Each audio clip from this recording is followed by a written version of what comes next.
Well, it's been less than a week since the event that a lot of the IWC were crying, bitching, and complaining about, saying, it's going to be the worst WrestleMania ever. This WrestleMania is going to suck. It's going to be Brock Lesnar versus Goldberg 2. Roman Reigns shouldn't be in that match.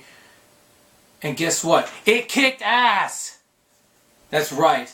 WrestleMania was this past Sunday, so let's talk about it. Well, first of all, one of the only things that kind of took away from the atmosphere of WrestleMania was the weather.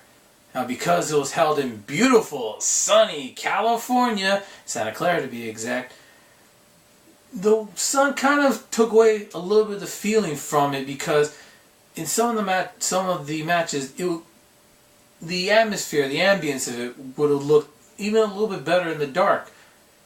Now, I want to talk a little bit about that later, but if you look at WrestleMania 24, that was a match that started off in the daytime and then beautifully blended into nighttime as the event wore on. Now, that didn't hurt the matches, which were really good. First off, let's talk about the ladder match.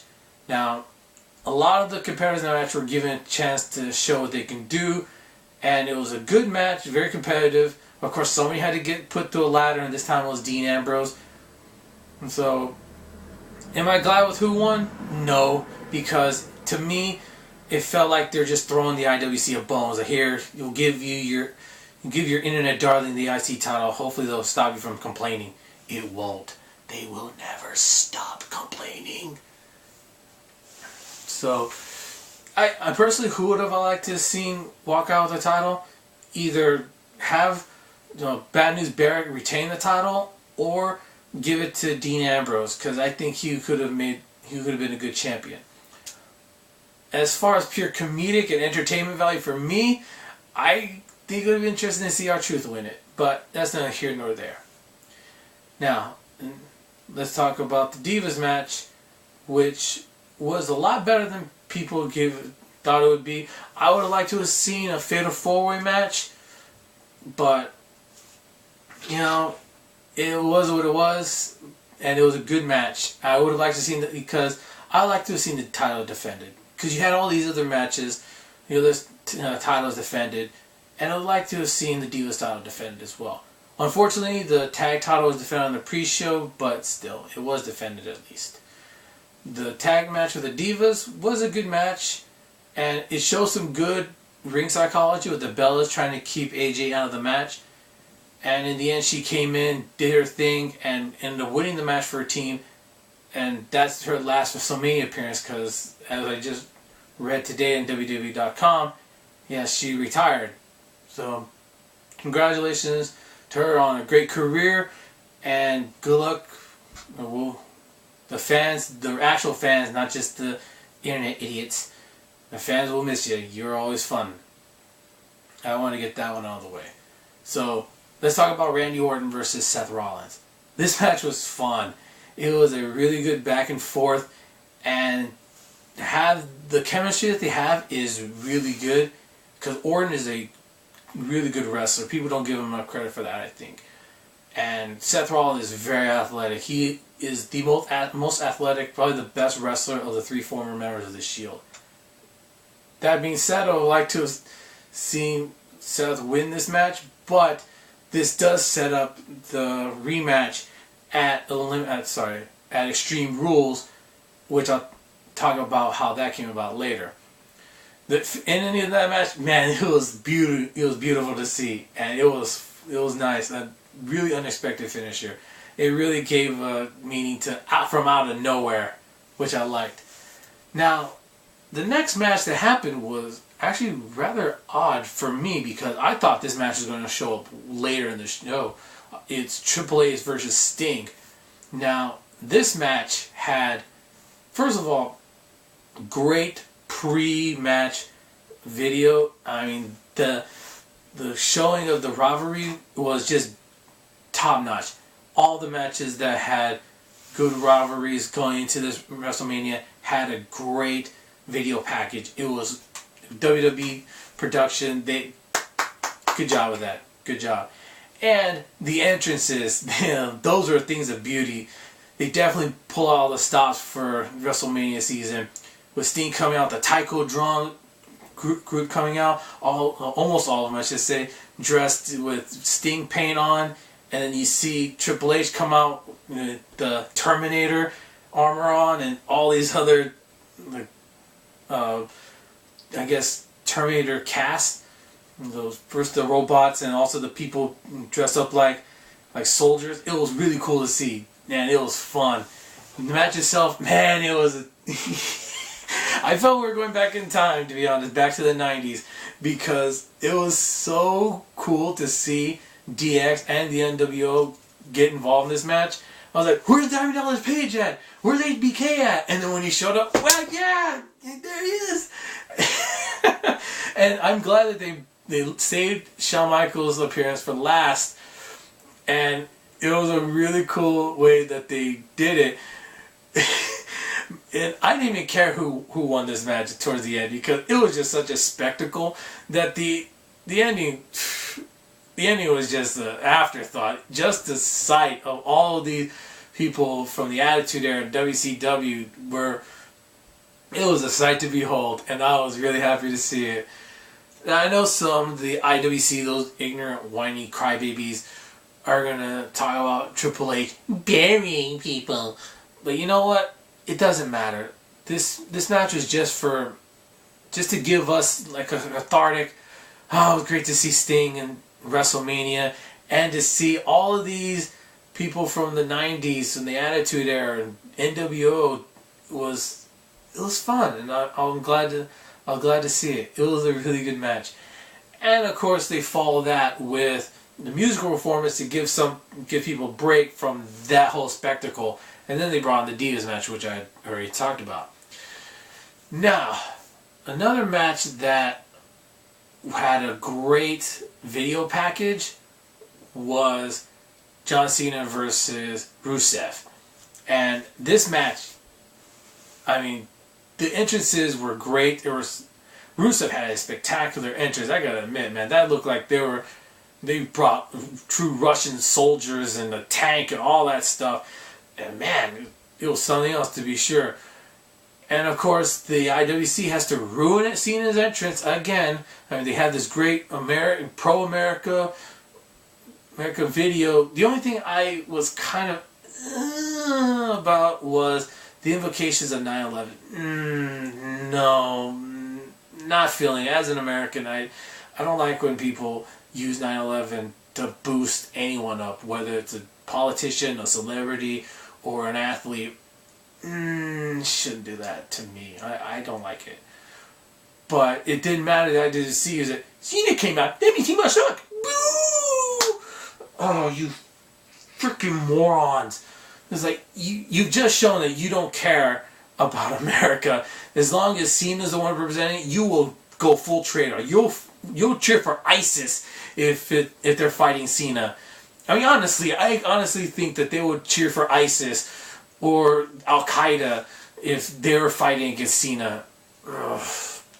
Yeah, but the match itself, again, good ring psychology. They had the two of them going at it. You had Cena trying to escape from the Accolade, getting Rusev in the STF, trying to make him tap out. And Rusev showing great athleticism he's a big man, but man, he is quick, agile, and I hope they push him further towards, away from the mid-card, and push him towards the main event. Push him toward that area. And pull him back from the mid-card and just let him go towards the main event. He's definitely a guy that could be the future. Or at least part of the future, I should say, because we're definitely seeing a new generation of wrestlers in the WWE. Now, with that being said, someone who is the future of the company has been getting a lot of crap from the ignorant, whiny crybabies is Roman Reigns. I mean, when I went on Troll Safari or would watch YouTube clips from WWE, in the comment section, it was unbelievable because there was almost no positive. It was all, he sucks, he shouldn't be in the main event, that should be Daniel Bryan, wah. It was like trying to watch wrestling with an ambulance. Shut up! Just shut up! Ugh. But yeah, this match again kicked ass. It was a fight. This was not a wrestling match. This was a freaking fight. And that's exactly how WWE was billing it as, a fight. You could see in the promos that Roman Reigns was doing beforehand, the promos that Brock Lesnar's advocate, Paul Heyman, was doing, and Paul Heyman and Brock Lesnar, all three of those men were saying, this is going to be a fight. This is not going to be a wrestling match. And sure enough, it was a knockdown, drag-out fight. Slobber knocker, as good old JR used to say. And I, for one, enjoyed the hell out of it.